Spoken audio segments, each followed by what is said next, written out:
কথায় আছে গোয়ালের গরু দুয়ারের ঘাস খায় না, আর আমাদের সাথে হয়েছে ঠিক তেমনই। কন্টেন্টের খোঁজে আমরা জনে মনে জঙ্গলে ঘুরে বেড়াই, অথচ আমার বাসার পাশে রয়েছে ঊনবিংশ শতাব্দীর পুরনো ইতিহাস জিনের মসজিদ। এখন কোয়েশ্চেন হইলো, এত নাম থাকতো জিনের মসজিদ কেন? আর এটার পিছনে রয়েছে একটা কাহিনী। লোককথায় আছে কোন এক পূর্ণিমা রাতে যখন জিনপরীরা আকাশ দিয়ে যাচ্ছিল, এই জায়গাটি তাদের পছন্দ হয়, তারা নাকি এই মসজিদটি নির্মাণ শুরু করে। কিন্তু রাত পেরিয়ে ভোর হয়ে যাওয়াতে তারা সেই নির্মাণ কাজটি সম্পূর্ণ না করে চলে যায়। কিন্তু ইতিহাস বলে অন্য কথা। ঊনবিংশ শতাব্দীর শেষ ভাগে জমিদার মিহির বক্স চৌধুরী তৎকালীন মুর্শিদাবাদ থেকে দক্ষ কারিগর নিয়ে আসে মসজিদটি নির্মাণের জন্য।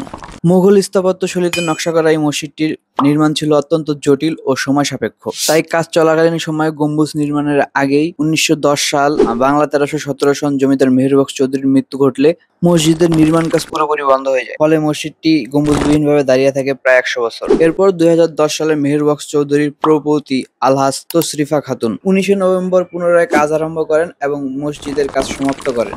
গল্প বলা যতটা সহজ, তার থেকে অনেক কঠিন গল্প খোঁজা এবং আপনাদের সামনে উপস্থাপন করা। আর এই গল্প খুঁজতে এবং উপস্থাপন করতে প্রয়োজন অনেকটা এফর্টের। আর এই এফর্টের বিনিময়ে আমি এইটুকু আশা করছি যে আপনারা অন্তত একটা মন্তব্যে জানিয়ে যাবেন ভিডিওটি কেমন লেগেছে। সো গাইস, আজকে এই পর্যন্তই। দেখা হচ্ছে আগামী কোনো ভিডিওতে।